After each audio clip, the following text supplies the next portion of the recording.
Okay, let's get going. There are still a couple of attendants that haven't signed in yet, but I just sent them an email to remind them to join us. So I've put you all on mute, and if you have a question as we're going, please unmute, interrupt. Let's have a conversation about the topics that we're talking about.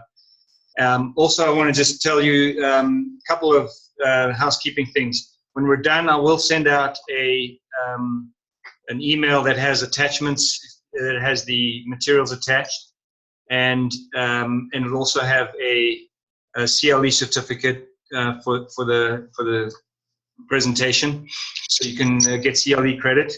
And right now on my screen, if you're participating by your computer, you should be seeing on your screen one of the documents that I'll be sending out to you, and that you had links to in the reminder emails that you received. We're going to go through those two one-page attachments, and there was a longer 10-page document that gives a little bit more detail about this stuff. But essentially, I'm going to talk about the things in that page here. And oh, Sandra, I'm going to put you on mute. I'm going to talk about everything that's in, most of what's in that 10-page document, and I'm just using these two one-pages as a summary. And essentially, we're going to go through some of the big issues that I see with defined contribution plans, and some of the big things that I see with defined benefit plans, both the state retirement plans and federal retirement plans, as well as private retirement plans. One of the, you guys who have seen Brian talk before, there's a lot similar kind of stuff that he talked about. One of the slightly different angles I'm going to take on it is that I think some of the things apply to how I implement the division that you agree on. And sometimes it's a square peg in a round hole, and there's issues and there's problems, and some of this talks about that. But then the other thing that I want to talk about is arising out of those square pegs and round holes, or difficulties, or opportunities as well. And I want you to look at these things as opportunities, so that perhaps you can get a better deal for your clients. And sometimes some of the issues, obviously may have no application in a particular case, or it might be such a small angle that you can get that you would conclude in that case it doesn't matter. But in other cases, the particular angle that we're talking about, where there's two ways to solve a problem, you might want to put some thought into how you propose solving the problem in a way that is advantageous to your client, because it's basically, it arises out of the fact that it's not possible necessarily in every case to do a straight up 50-50, where the math is, 1/2 of 100 is 50. So with that background, let's get going. So the first area that we're going to talk about is defined contribution plan benefits, and some of the issues that we have are down on the left side of the chart here. We're going to talk about delayed allocations, valuation dates, pre-marital money, equalization payments, loans, and distributions. Those are kind of the places where these issues arise. So let's start with delayed allocations. A lot of times, you have an account that you're dividing as of a date of service. And so the date of service is the date that you're thinking that you're going to do your division as of. And if you send an order to the plan that says award half of the account balance on this given day, it seems logical, but you might be missing out on some allocations that you really are entitled to, which wouldn't go into the plan until sometimes as much as a year later. And so the biggest place this arises is with profit sharing contributions. And profit sharing contributions are essentially contributions that go into retirement plan, into 401k and defined contribution plans, which are put in by the employer, regardless of whether the employee is deferring any of their own money into the plan. And many times those allocations are made on an annual basis, which means you get to the end of the year, you look at how much compensation the person was paid during the year, and then you apply a percentage to it, whatever the percentage of the allocation is, and then that money goes into the plan in the following year. And so often, and the deadline for making that contribution is the tax deadline with extensions, the tax filing deadline for the entity that sponsors the plan. So it could be many months after the end of the particular year you're dealing with before that money actually gets into the plan. And so you want to be careful to be aware of that, whether there are such contributions, and then to factor it into how you're resolving your the division of your benefit. So if you have somebody who gets divorced, or I mean their date of service is, say, December the 2nd of 2015, and we're entering an order in sometime in 2016 or 2017. Well, if it's in 2017, you will already know whether there was an allocation made, but you'll need to still be careful to not say give half as of the date of service. You'll need to include any allocations that are made later, and that is something that can be a significant amount of money depending on the plan. Other profit sharing contributions are put in on a payroll basis, and then you essentially have no issue, except you might have one payroll where the contributions didn't go in until after the date of service, but generally that kind of comes out in the wash. We just ignore that because you're gaining the same thing on the front end. Another place this arises is matching contributions. Matching contributions are put in by an employer to match what the employee puts in up to a certain level, and often they're put in on a payroll basis, so this is not much of an issue, but sometimes matching contributions are also put in on an annual basis, and so you have the exact same issue that you do with profit sharing. The other big place this happens, and if you have if you have an ESOP, an employee stock ownership plan that you're dividing up. Those contributions, those allocations of employer stock into the accounts are always made after the close of the plan year. So what happens in an ESOP is you have the end of the plan year, you hire an appraiser, the employer hires an appraiser, determines the value of the company stock in the plan because it's not publicly traded. And then based on that stock valuation, they'll make an allocation of some stock that's in the plan over to the accounts of the participants based on their compensation for that year. It's a percentage, so it's a lot like a profit sharing contribution, except it's stock that's going in. And that'll take several months. The evaluation generally won't be done until at earliest sometime in March or April of the following year if it's a calendar plan year. And the allocation will be made after that. So you have the same issue there, where you're not going to get something coming into the plan for the year that you're dealing with until much later, and you need to factor that in because that could be a substantial amount of money. Kind of a related issue to the delayed allocations is delayed valuation dates. So even if you set aside the fact that money might not be coming in at a subsequent date, a lot of times you have to factor in when is the plan asset being valued. So most plans that we run into, they're valued every day because they contain mutual funds and exchange traded funds, which are on a public stock exchange and easy to value daily. And so there's not an issue there. But if you have an annual valuation, then you may not know you'll have a valuation that's determined, say, December 31st of 1 year, and that valuation of the assets in the plan will stay true and will apply all throughout the year until it's revalued at the end of the subsequent year. And the kinds of plans that have annual valuation tend to be smaller plans and ones where there is some kind of an exotic investment in there, like real estate. Because obviously you can't value real estate every single day. And so you do it on an annual basis, and you apply that value for the rest of the year. So again, you've got to watch out for those plans that have an annual valuation, because if you're in a rising stock market or in a rising market of whatever the assets are that are in the plan, there might be an advantage or a disadvantage to saying we're going to use the valuation from the beginning of the year.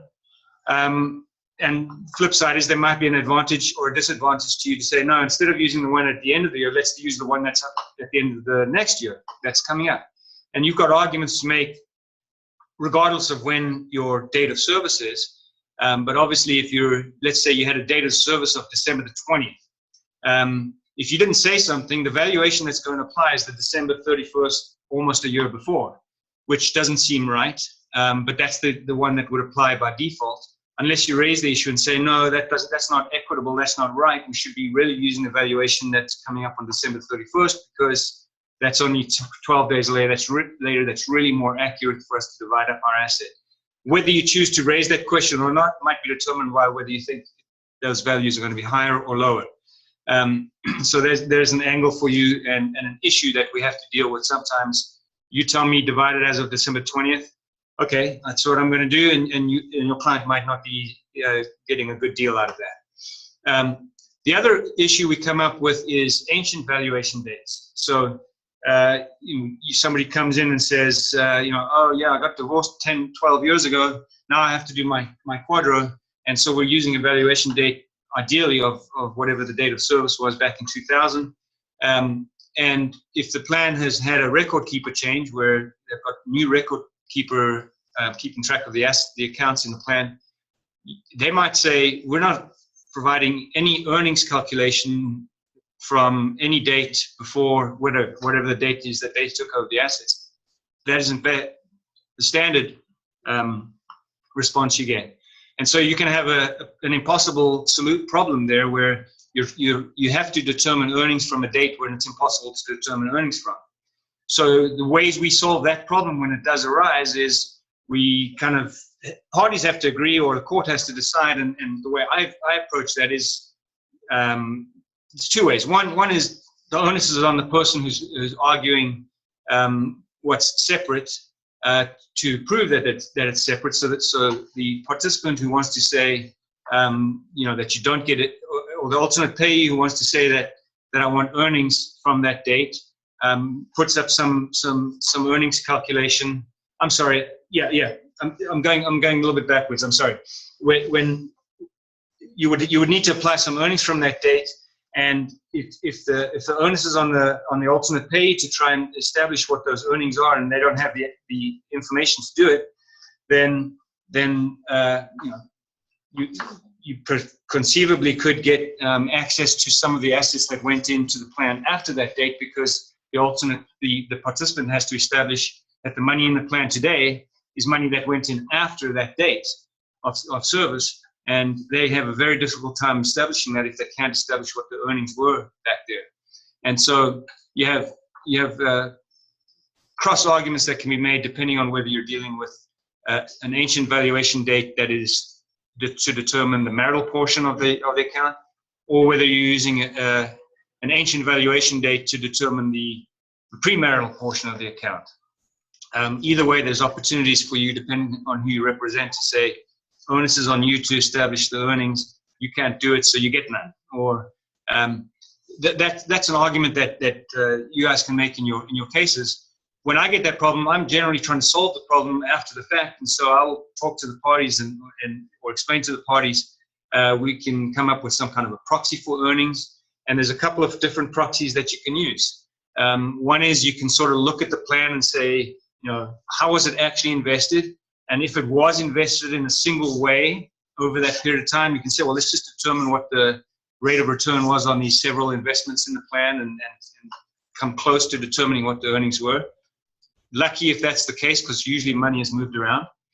Alternatively, you can use some kind of a stock market index, like an S&P 500 or a Dow Jones Industrial Average rate of return. You can get that online from a given date to another date. That assumes, obviously, that the money was invested in something that mimicked those returns. And so I've had circumstances where I wanted a high rate of earnings, or I didn't want a high rate of earnings. And you look at different proxies, and then you try and persuade somebody, hey, here's the proxy we should use. It seems to make sense. And if they all buy off on it, then great, you're in good shape.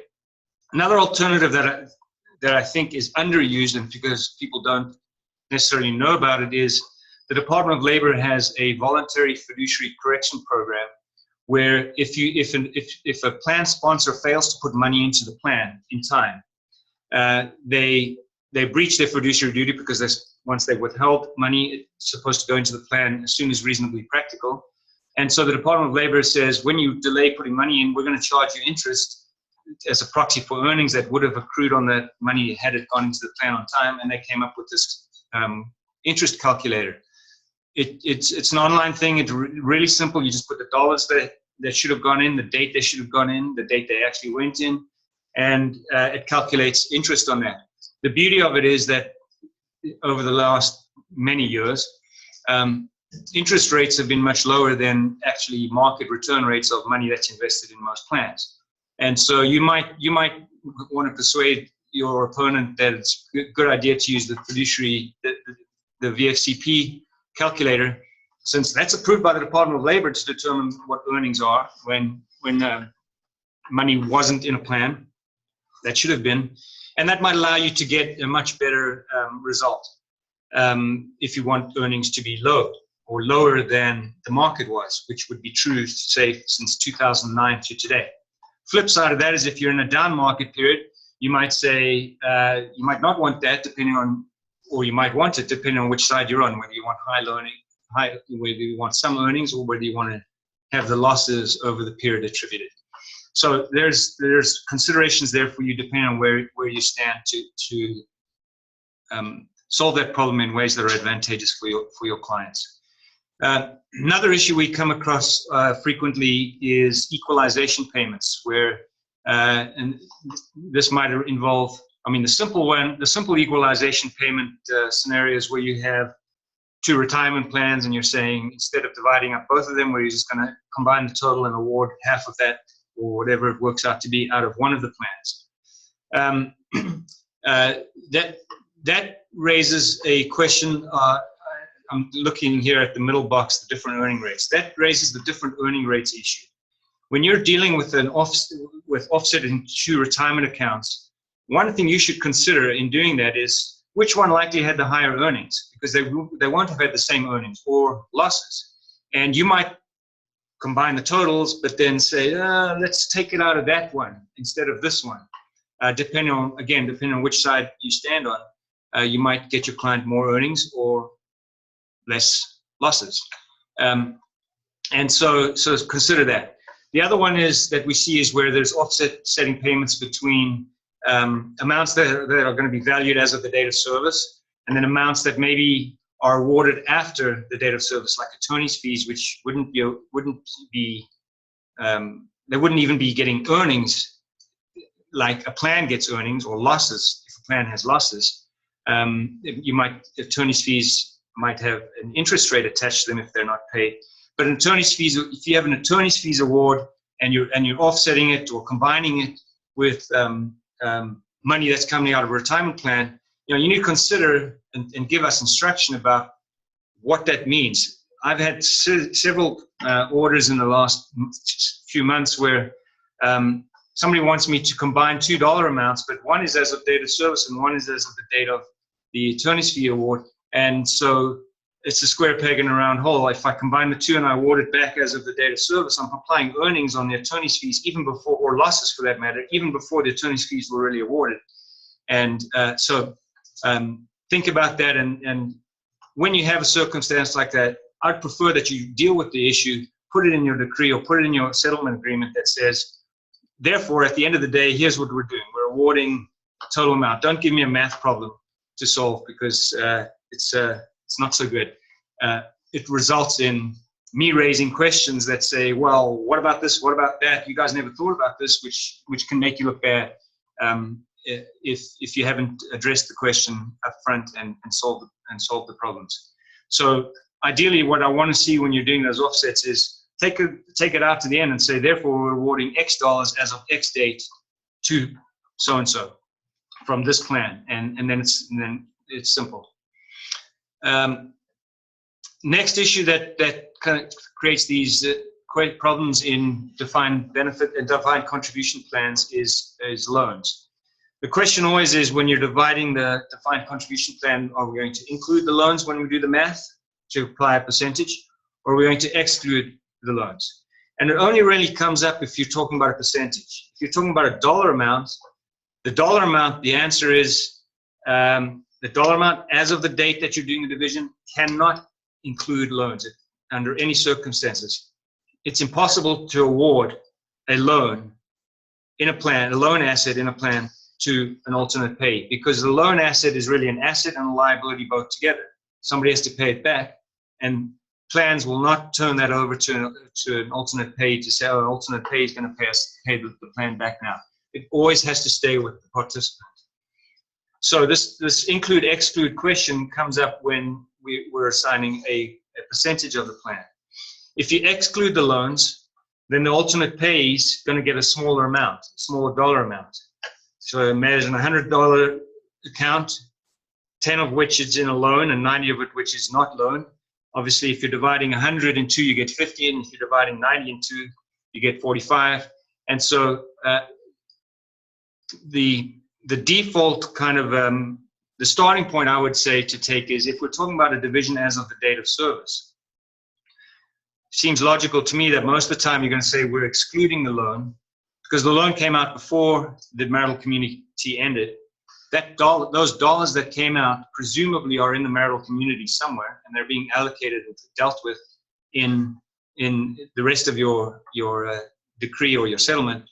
That's the assumption. Now, the facts might say that that's not the case, and if that's not the case, then you have an argument to say, no, we should include that loan, and so that the alternate pay doesn't get nailed with it, and they get a portion of that loan back because the participant took it and dissipated it or whatever they did with it. But that's an argument you need to raise. So if you don't say anything and you're saying give half of the account balance, that kind of leaves the question over, well, does that mean including loans or excluding loans? And I generally will look at the decree and try and discern what the intent is, with the assumption that it means exclude the loans if you didn't say anything about it. And many plans will have exclude as their default unless you say otherwise. So if you say nothing, many plans will exclude the loans just as a matter of their quadro procedures, for the reasons I've already discussed. The exception to that is the thrift savings plan. For some reason, the thrift savings plan has a default that if you say nothing, will include the loans. And so if you're dividing up a thrift savings plan and you say nothing, I'm going with what the thrift savings plan says, their default, and I'm not going to vary it unless you say something, unless you say to do that. So the other question that you have is if we're talking about loans that are taken post date of service. Now, if we're assigning a percentage of the account balance as of the date of service, I don't really care if somebody took a loan after that, unless the effect of them taking that loan is that whatever I'm awarding to the alternate payee isn't going to be possible because there's not enough non-loan money left on the day we actually divide up the account. That's generally not going to be a problem if we're talking about awarding 50% of the account balance as of date of service, because it's not easy to take a loan for more than 50% of the account balance. It's generally only possible if you've got a really small amount and the plan's loan procedures permit a minimum loan amount. So it's possible, but it's highly unlikely. More likely where this comes up is you're doing an offset and we're giving 80% of the account balance as of a date of service to the alternate payee. Meantime, participant goes out and takes a loan. Now, when we get to the actual division date, it's not possible because they can't assign the loan to the participant, to the alternate payee. So that's something to watch out for when you're doing an offset. You want to get recent account statements, make sure that there isn't a loan, because when that happens, it's going to generally be discovered after the fact. And now we've got a problem because there isn't money there to award. The last defined contribution issue I want to talk about is distributions. So when you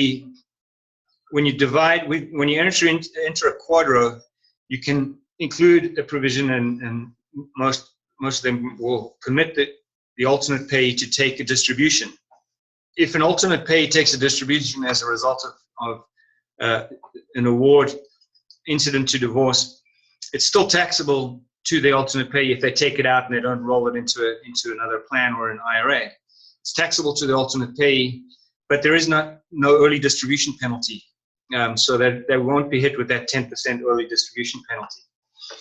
The same is not true for the participant. So just because a participant goes and gets divorced doesn't allow them to take a distribution from their plan, but they can award it to their former spouse, who can then take a distribution.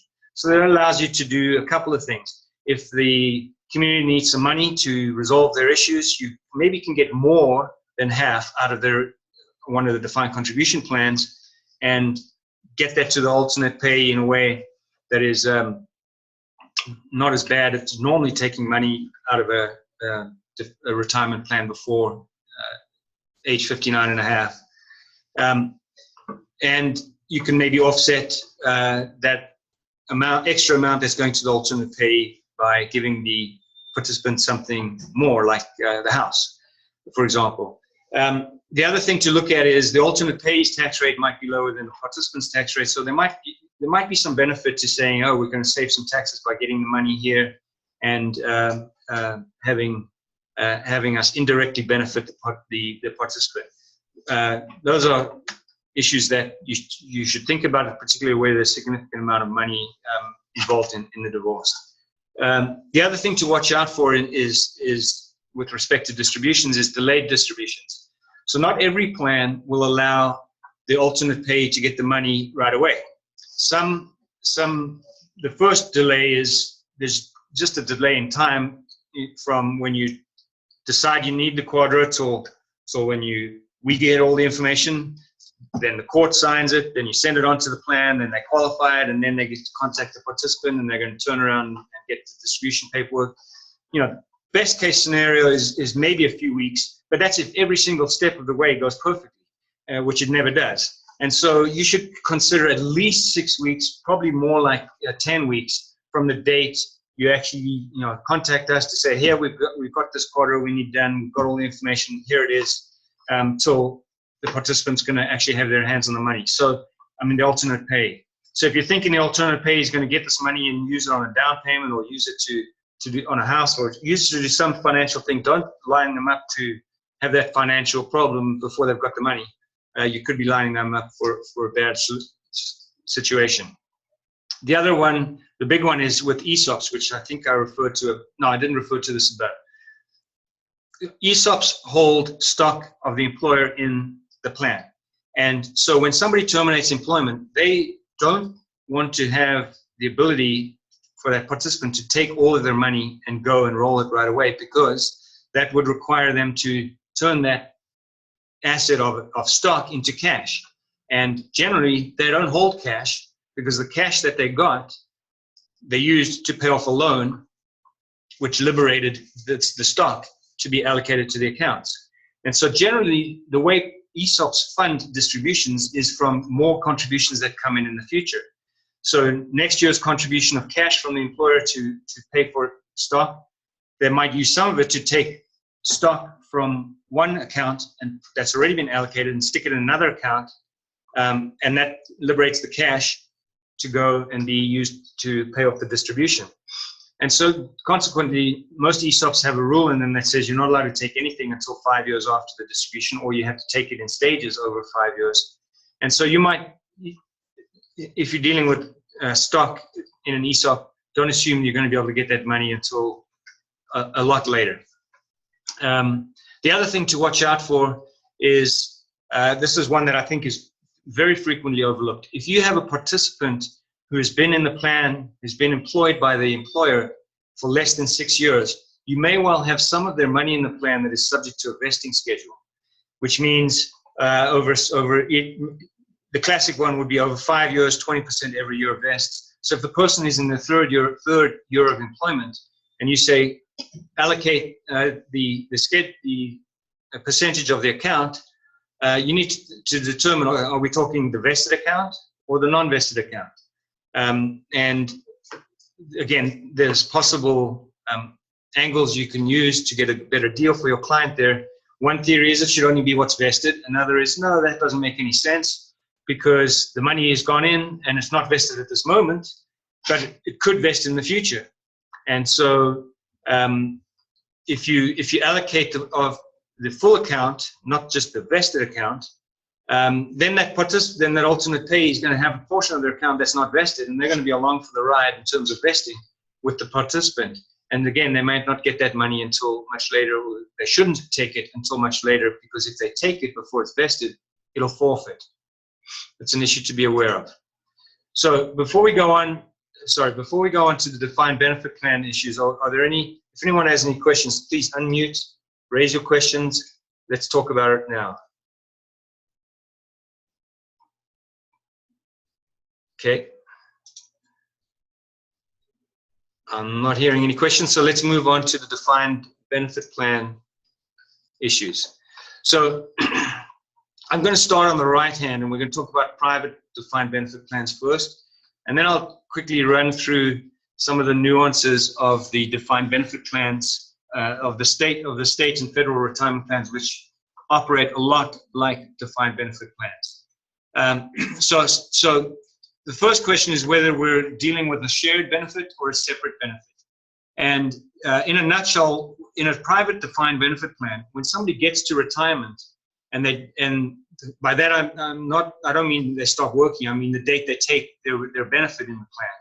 When they elect their benefit, they have to elect a form of benefit, and it's usually either a lump sum, or it could be a single life annuity that's payable over their life, and when they die, stops paying, or it could be a survivor form of benefit, where it pays a given amount over their life, which would be reduced because it has to fund the survivor benefit. And then after they die, it pays a reduced amount. The most classic, usual one is 50% of the amount that was paid during their life will be paid to their designated survivor. So when somebody gets to retirement, once they make their election in a private defined benefit plan, they can't change it. The tax code doesn't allow them to change their mind and to change the benefit later based on changed circumstances, like I got divorced, or I got a bad disease, or whatever. So once you're post-retirement, if your divorce is happening post-retirement, you're stuck with those elections that were made, and the only option you have is to do a shared benefit, which says that benefit that's in place, we're going to share it. And so you might allocate 50% of that monthly benefit that's paid during the participant's life to the alternate payee, and the plan will implement that and will pay it as long as the alternate payee is alive. If the alternate payee dies, then that amount that would be going to the alternate payee reverts to the participant. And then when the participant dies, since the alternate payee died already, there's no survivor benefit, and you're done. One of the angles that I think is unexploited there is, if I'm representing the participant, and let's say I had to make it to extreme, I had a 50-year career, and I got married 10 years before I retired, and then I retired, and then a week later I decided to get divorced, and I already named my spouse as the 50% survivor annuitant on my benefit. Now when I'm getting divorced, I'm going to argue, first of all, my alternate payee only gets half of, in my example, 10 out of 50 years, half of 20% of the amount that's paid during my life. That's a marital formula. Fine, that's great. But then I want to say, I would love to say, if I could, she shouldn't get that full survivor benefit because she was only married to me for 10 years, and she got the full survivor benefit as if we'd been married for the whole year. And so I might want to argue she's getting more than she's entitled to there, and I should get something else somewhere else because we can't change that. I might want to argue that. As the alternate payee, my response there would be, no. When we got divorced, when you retired, you made the selection, and that's a benefit that I got during the marriage, so it belongs to me, and it's part of the marital community, and so you can't change that now. How that comes out, I'll leave that up to you guys to argue over, but it is a feature there of that private plan that I think creates some potential for argument. If you're pre-retirement when you're getting divorced, and meaning the benefit hasn't been implemented yet, hasn't been elected yet, then most people and most plans will prefer a separate benefit, which takes that accrued benefit, divides it in two, and gives the alternate payee their own benefit as if they were a participant in the plan, and they get to make their own elections, and gives the participant their reduced benefit. And they're separate, they're on their own, and they don't have to relate to each other anymore with respect to their retirement plan. But some plans, not every plan, but some plans will allow you to do a shared benefit, even if you're not retired yet. And so if you wanted to do that, if you had a really long marriage, for example, and you wanted to not lose that survivor benefit feature, you might tie in, you might lock in the participant to make a certain benefit election, designating the alternate payee as the survivor when they get to retirement, which could be after the divorce. So that's an option for you if you want to give that alternate payee that 50% survivor benefit, or even you could even in many plans make it 100% survivor benefit, meaning the payments during the life of the participant and after their life will be the same. So there are retirement planning options there that you should consider if you have an issue where you think that you have some reason to think that the alternate payee would benefit from having that shared benefit with the participant, even though they're not at retirement yet. The survivor benefits, I guess I've already talked about this. If it's pre-retirement, you don't need to award the alternate payee some survivor benefit generally, unless you're doing that shared benefit solution that I just talked about, because they're getting a separate benefit and they're on their way.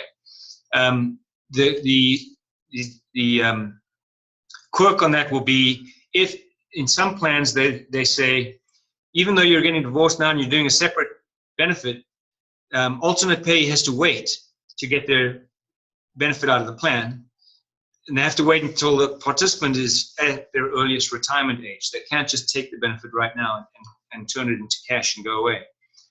If that's the case, then they may have a provision in their quadro procedures that says the alternate payee is designated as the surviving spouse of the participant pre-retirement to the extent necessary to protect that benefit. But that's really a pre-retirement survivor benefit. Not really. I view that more as a death benefit than a survivor benefit, because a survivor benefit is really something that comes after retirement and is tied to the benefit that was elected at retirement. The other issue you have to deal with is what happens if the alternate payee dies before the participant. If you have a separate benefit, then that benefit that was awarded to the alternate payee evaporates, and basically the plan wins actuarially and the participant doesn't get it back. If you have a shared benefit, then the fact that the alternate payee dies is kind of a, I guess, to be cynical about it, it's a good thing for the participant because it reverts back to them. And I already mentioned the shared benefit. The survivor elections are unaffected by divorce in a private retirement plan. So now let's talk about some of the, I just got a question. Can you please clarify the shared benefit? So a shared benefit is where the participant makes their benefit election and the alternate payee is along for the ride. Alternate payee does not get to make their own election. And so the participant makes the election, and whatever's paid to the participant during their life, you enter a quadro that says take a portion of that, pay it over to the alternate payee as long as they're alive. If the alternate payee dies, the quadro stops having effect, and that amount that was being given to the alternate payee stays with the participant, so their benefit goes up, their shared benefit goes up. And it would designate generally the participant, it would designate the alternate payee as the survivor if the participant dies with a shared benefit. You generally would have designated the alternate payee as the survivor, and so they would get the survivor benefit. So let's move on to the government retirement plans. Those plans do not allow you to do a separate benefit in any circumstance. They're all shared benefits. All of the ASRS, FERS, and CSRS and military, they're all shared benefits, meaning they don't give the alternate payee a separate election to say, here's how I want my benefit paid. That person has to wait until the participant actually retires and starts receiving a benefit, and then the plan will split the payment that's going to the participant and pay some of it to the alternate payee. So that's one of the quirky differences between the government plans and the private plans.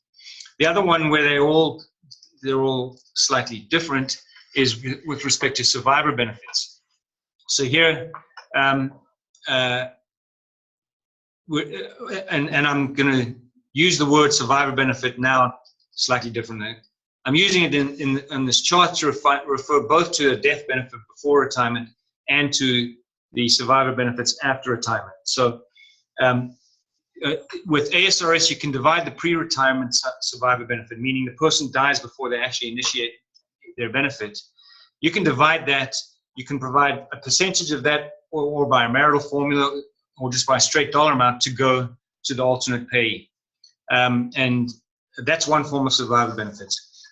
Once you get to post-retirement, you can't split the post-retirement survivor benefit in ASRS.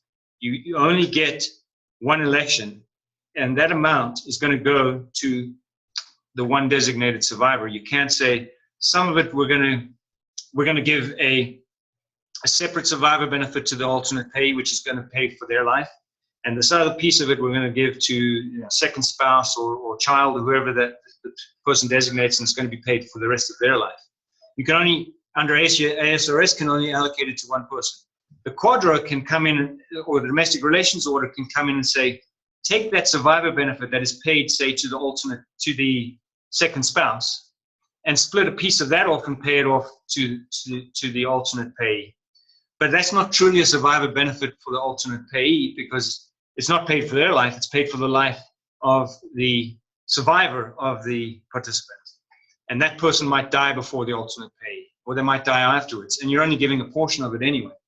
So you don't get a true separate post-retirement survivor benefit for the alternate payee unless you give it all to them, which is an option. So that creates some resolution issues. If you have a marriage that is, say, 40 years long and the person is 2 years from retirement and they're in ASRS, I think there's a good argument to be made that says when they get to retirement, we're going to require them to elect a 50% joint survivor annuity form of benefit, and that gives the entire survivor benefit to the alternate payee, in addition to giving them a marital portion of the money that's paid to the participant during their life.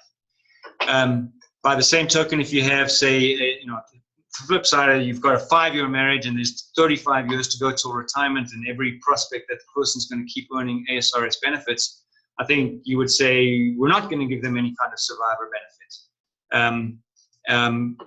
But by the same token, if you're the alternate payee in that circumstance with a short marriage and a lot of service outside of the marriage that's going to be factored in at retirement, you don't want to be funding a portion of somebody else's, second spouse's retirement benefit. So raises the question of whether you get just a straight up marital portion of whatever's paid out of the plan, or depending on the number of years of service or how the parties are resolving the issue, whether you require the participant to designate the alternate payee as the survivor. So in ASRS, no matter how you go, you're going to either give the alternate payee more than the marital portion when it comes to the survivor benefit, or you're going to give them less than the marital portion when it comes to the survivor benefit. And you won't necessarily know. Well, you're going to know if you're requiring them to designate the alternate payee as the 50% joint survivor, and if you have some non-marital service, you're going to definitely know that you're giving them more than they are actuarially entitled to. You don't know whether they're actually going to get more, because if they die, they don't get anything. So one of the ways that, again, presents an argument for you if you're representing one side or the other to say, hey, you're getting slightly more than half of the marital portion here, so give me something else somewhere else. Or you're getting, I'm getting less, so give me more somewhere else. If the alternate payee in ASRS, if the alternate payee dies before the participant, then whatever was going to be paid to the alternate payee under the domestic relations order will revert to the participant. So the domestic relations order ceases having effect when the alternate payee dies, and the payment that otherwise was being diverted to them through the domestic relations order goes to the participant. That doesn't mean that if they've elected a 50% joint survivor annuity, that survivor annuity gets paid to somebody that the participant wants to designate. Because the participant at the point that the survivor benefit is paid is dead already, so they can't come back and retroactively designate someone else. It would just go away. If the parties if the participant is retired when they get divorced, the participant can either change the joint and survivor annuity election that they made, or they can preserve it. So the divorce will terminate the survivor benefits of the alternate pay unless the order says something else. And then if that happens, so if you're silent and you just get divorced, you say nothing about ASRS benefits, then the divorce terminates the survivor benefits for the alternate pay, and the participant gets to designate somebody else to get that benefit. So let's talk about FERS and CSRS for a second. These are very similar plans. Although they're not identical in every way. Again, they only have a shared benefit. You have to wait until you get to retirement before the alternate payee can actually get paid anything. The difference between FERS, CSRS, and ASRS is that under the federal plans, you can divide the survivor benefit pro rata. So you can say, whatever survivor benefits are paid, whether it's pre or post retirement, alternate payee is going to get a survivor benefit, and somebody else, whoever else is designated by the participant, is going to get a survivor benefit. It's going to be a piece of the full survivor benefit. It's going to go for each of them for the rest of their life. One quirk here that you need to be aware of is if you have a civil service retirement participant, and they've separated from employment, but they haven't initiated their benefit yet, then there is no pre-retirement survivor benefit for anyone. So under civil service retirement, you quit, you don't retire yet because you're working somewhere else, you die, there's no pre-retirement survivor benefit. Under FERS, there is. And so if you are representing the alternate payee, where you have a civil service retirement employee who has quit work and has a gap there until they get to retirement and initiate their retirement benefit, you have a hole. If they die, you get nothing. You're done. So you might want to get life insurance in a circumstance like that, if the amount of money is significant to you. The other thing is that the alternate payee will lose their survivor benefits if they remarry before age 55. So you want to be aware of that. And the cost of that survivor benefit, by cost I mean when you get a survivor benefit, the amount that's paid during the participant's life has to be reduced to fund the payment that's going to be made after they die, and varies from plan to plan. But its best rough rule of thumb is that to fund a 50% joint survivor annuity, you have to reduce the benefit that's paid during the participant's life by about 10%. And it varies depending on plan to plan and the age of the participants. So that's just a rough rule of thumb. That cost can be allocated pro rata, in other words, to both parties proportional to the benefit that they're getting in the domestic relations order, or you can allocate it 100% to the benefit that is being awarded to either party. The other thing that FERS and CSRS are different than ASRS is that when the alternate payee dies, the benefit that is otherwise being paid to them, other than a survivor benefit, meaning the benefit portion of the participant's lifetime benefit that's being paid to them, can be paid to their estate, or it can be paid to the court, or it can terminate. So you pretty much want to say it's going to be well, it's either going to be paid to the alternate payee, or it's going to stop being paid, which means it's going to go to the participant. If the parties are retired, if the participant is retired at the divorce date, you can change or you can preserve the joint survivor annuity, but it has to be in the original decree. So if you don't say something in the decree and then you try and revive it later, you're going to be out of luck. Then the next one that I want to compare to is public safety, personnel retirement system. Again, a shared benefit only. The most significant thing here is that there simply are no survivor benefits. All the payments stop at the participant's death. So you need to be aware of that if you're representing an alternate payee. They're along for the ride, and hope that the participant stays alive at least as long as the alternate payee. The kind of the give back for that compared to ASRS is that payments can continue to the alternate payee's estate, or it can revert to the participant if the alternate payee dies before the participant dies. So the payment under the system is paid only to the participant and only for their life. And if they when they die, it stops. That your order can provide that the payment's going to go to whoever the estate of the alternate payee if they die first. And so that means that the payment, if they're retired or divorced, the only option you have is the same option you have if they're not retired or divorced, is to share the payment for the life of the participant.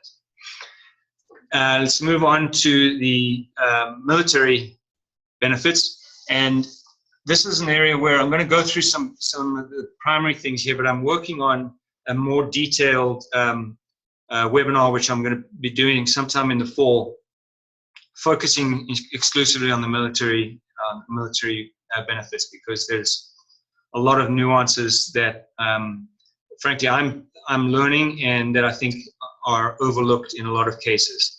And so I'm planning on doing some webinars, which I'll send out some information to everybody in the future about, with a more detailed look solely at the military benefits. So again, with military benefits, it's like the other government plans. It's a shared payment only. It's not a separate benefit for the alternate payee.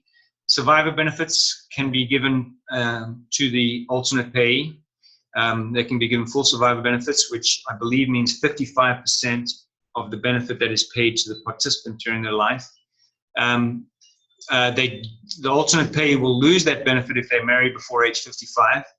And the quirk on the cost of the survivor benefit is that it has to be allocated pro rata. So you can't say alternate payees, take it all out of what you're giving the alternate payee, or take it all out of what you're giving to the participant. It has to be done pro rata. And you can also give the alternate payee permission to own life insurance on the participant's life. And that might, in some cases, that might be a better option. And one of the reasons is because one of the things that can interfere in the alternate payee's receipt of their portion of the military benefits is if the military participant gets a disability benefit, which reduces their retired military pay benefit. You cannot allocate to the alternate payee a portion of the disability benefit. So it's only disposable retired pay. And so by the participant getting more disability benefit, they reduce their disposable retired pay, and that just reduces unilaterally what the alternate payee will get. And so you may want to provide for the participant, the alternate payee, to get life insurance if the participant dies, as well as look at alternate places where if you can get your alternate payee a portion, if you can get them a benefit somewhere else that you're giving up a portion of the military benefit, if you can get them more benefit somewhere else, you might want to consider that, because it's less susceptible to that swing by things that are out of control of the alternate payee. If the alternate payee dies before the participant, the benefit is terminated, which means that the participant's benefit would go up by that amount. And if the parties are retired at divorce, you can either change or you can preserve the joint survivor annuity election. But it needs to be done in the decree, and then there are paperwork that the alternate payee needs to file within a year of the decree. They need to file a deemed election form, and that way they can preserve their survivor benefit in a way that the participant can never take it away. If you get it outside of that year, you can still preserve it, but then you're requiring the participant to file something saying, I'm designating the alternate payee as my survivor. And if they file that form and then they file one revoking it, the military will honor whatever one they got. And so then you're in the land of having a court order requiring them to do it. And if they don't do it, or if they revoke it, they're in violation of the court order, but the military will still not care that they're in violation of the court order. They'll do whatever the last designation is that they have in their system when the participant dies. So that's all I have at this point. If there are questions, go ahead and type it in or unmute yourself and tell me what your questions are or comments, situations you've had. Erwin, this is Sandra. Can you hear me? Yes. My question is on the private defined benefit plans. When you do the Quadro, do you tell us if it's a separate benefit or a shared benefit when you're doing the Quadro? If somebody is retired, then I'm constrained to do it as a separate benefit. Right. As a shared benefit, and then I try and put into my cover letters to you. I can't say I've done it every single time, but my process is to put in the cover letter that because the benefit's been elected, whatever survivor election was made won't change, and the payment is and the order just it implements a shared benefit for the life of the participant. Flip side of that is if it's before retirement, then I'll say something like I'll go with the default of a shared benefit, and if it's pre-retirement, I'll do a shared benefit every time unless you tell me that you wanted to do it. I'm sorry, I said that backwards. If it's pre-retirement, I'll do a separate benefit every time unless you tell me you want it to be shared, because that's very unusual. And then I'll say it awards a benefit to the alternate pay, and the plan will be in touch with her to, get the benefit election. I'll put that in the cover letter. Okay, and then the next question is, then on that column under survivor benefit, under shared defined benefit plan, it says, but may be necessary if AP's benefit commencement is delayed until the participant retires. Yeah. How do we know that? Yeah, you don't need to know that. My point there is, I probably should take that out, but my point is that even if you say nothing in your decree, if the plan itself says alternate pay has to wait until some point in the future to initiate the benefit that is tied to the participant reaching an age, a retirement age or an early retirement age. If it has that, they will invariably include in the plan that the alternate pay is designated as the survivor beneficiary, the surviving spouse of the participant to the extent necessary to protect the benefit. It's not something you need to worry about. Okay. All right, I understand. Yeah. Okay, thank you. Thank you. Erwin? Yes, I did. Lieberthal, hi. I have a couple of questions. You were talking about the delayed issue previously. That is when the amount of money at the date of service may be quite a bit flexible if they don't determine the value until, let's say, a year later. Do those issues come into play regarding prior to the marriage as well? In other words, you don't want to have something included from prior to marriage on a delayed situation. You talking about premarital money? Yes. Yeah. And do you worry about, or do they automatically assume that just because they're valuing something later on for a previous benefit, for a previous amount of money, that's will be excluded from the formula? No, that's actually a big issue, and I must have glossed over that. I'm not sure I talked about that, but yeah, if you have premarital money and somebody got married, back in 1986, say, and they want to say there was some money in the plan on that day, so we should exclude that obviously from what we're dividing up today. The onus is on the participant who's asserting that separate property to be able to establish that it's separate. So, one thing they'll need is an account statement from that date or some evidence of what the dollar amount it was on that date. That's step number one.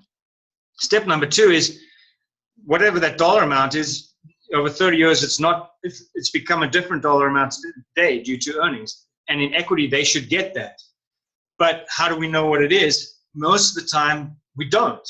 There is no way to find out what it is. It's simply an impossible problem to solve, and it has to be resolved through negotiation or through somebody, judge maybe, just making a decision.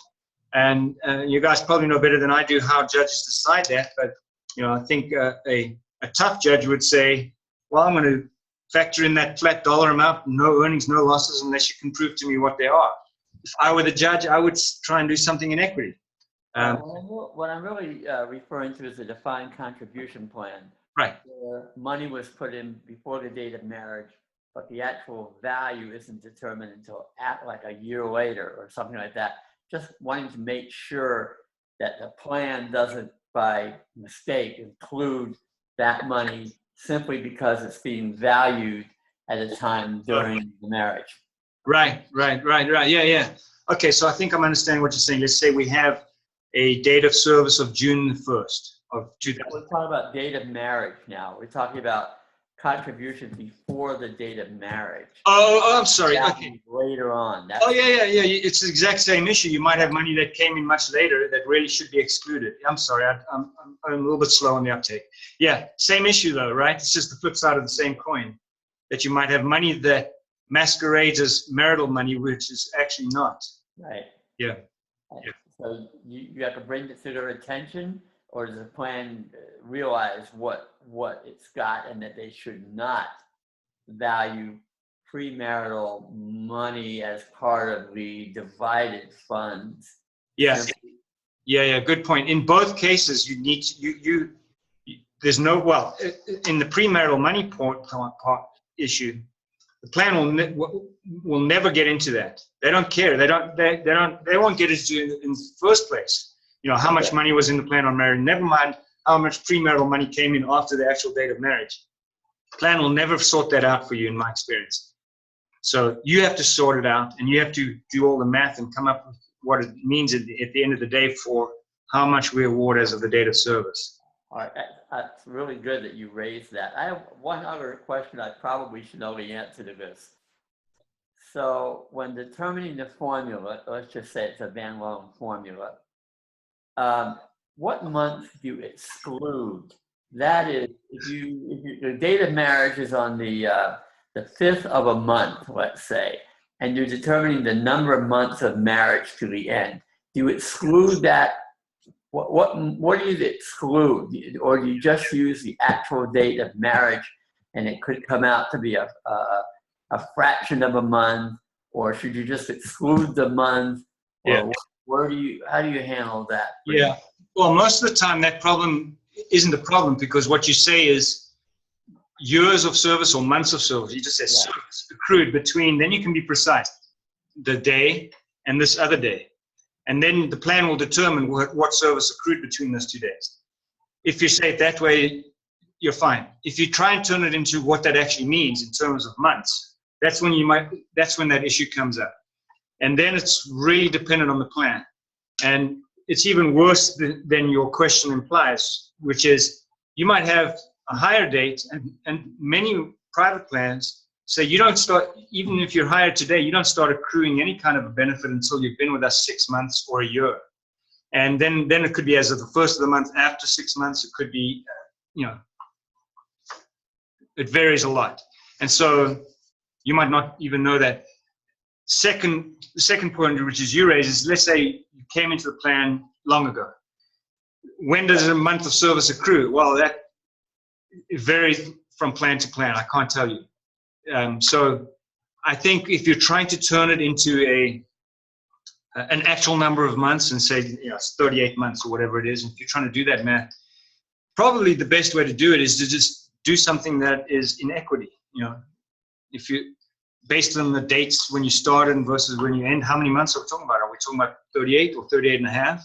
And you could, if you're doing it but like that, you could actually do it 38.35, which reality might be it's actually 39 or 38, but so it depends from plan to plan. They all do it differently. Some will say if you get 1 day in the month, that counts. So you might count both months. Some might say you only get it if you do it for the whole month. So at the end of the month. So it varies. All right. Good. Thank you, Erwin. Okay. Any other questions? Okay, if look for an email from us later today, we'll have the certificate of attendance and we'll attach the documents. Then please let me know if you have any suggestions for topics you want to hear about. or any other suggestions you have for how we're doing the practice or anything like that. I'm desiring to be as good as I can and recognize I'm imperfect, and I would like suggestions and help from all of you. This is terrific. This is David speaking. Absolutely terrific. Thank you so very much. Thank you. Thank you all for attending and for your support.